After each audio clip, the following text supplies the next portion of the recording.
Lorsque nous lisons 2 Thessaloniciens 2.3 et 2 Timothée 3.1-13, nous savons que précédant le jour du retour du Seigneur, il y aura de l'apostasie et des jours difficiles pendant lesquels la méchanceté et la séduction augmenteront grandement. Cette apostasie ne se réfère pas à l'instruction systématique, au rassemblement de foule, à la compétence des pasteurs, aux splendides cathédrales ou au progrès de la science et de la médecine. Elle se rapporte à la foi et à la reconnaissance de la puissance de Dieu. C'est la caractéristique des églises bien connues qui penchent du côté de la soi-disant haute critique. En réalité, elle est de l'incroyance et qui nie les œuvres naturelles de Dieu telles que la régénération, la sanctification, la réponse aux prières et la révélation du Saint-Esprit. Avant le jour du retour du Seigneur, se manifesteront de grandes séductions et des erreurs. Et s'il était possible, même les élus seraient séduits. L'apparence de la piété s'accroîtra à cause des fausses croyances engendrées par Satan, de l'amour du monde et de la négation de la parole de Dieu. La foi diminuera. Un frère disait très justement, ces œuvres sataniques produiront des effets intangibles qui nous environneront comme l'air.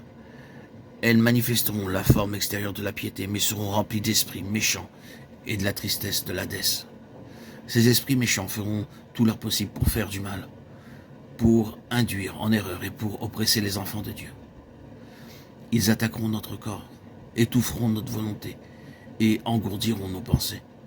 Toutes sortes de sensations étranges et d'épreuves viendront nous assaillir, causant à notre grande surprise la perte de notre désir envers Dieu et la force de le servir. D'un côté, nous constaterons que notre esprit est fatigué, nos pensées troublées, notre volonté somnolente de l'autre.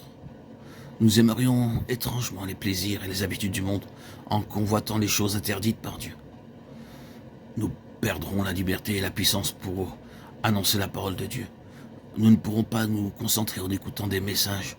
Nous serons incapables de nous agenouiller pour prier avec sérieux et longtemps. Nous devons résister résolument à ces ténèbres et à cette atmosphère. Sans nul doute, Satan cherche à obscurcir nos pensées et notre volonté par une sorte de puissance incompréhensible, pour que notre marche avec Dieu soit non pas très difficile, mais qu'elle devienne au contraire facile en vivant selon la chair. Nous trouvons très dur de servir Dieu fidèlement et de prier avec persistance, comme si quelque chose en nous s'élevait, nous empêchant de suivre le Seigneur Jésus jusqu'à la fin, nous attirant vers le monde pour être d'accord avec lui. Cette atmosphère qui nous environne exerce sur nous sa pression pour que nous délaissions Dieu et la prière persévérante. Elle tente d'insensibiliser notre perception spirituelle, nous empêchant de voir les réalités célestes ou la glorieuse présence du Seigneur.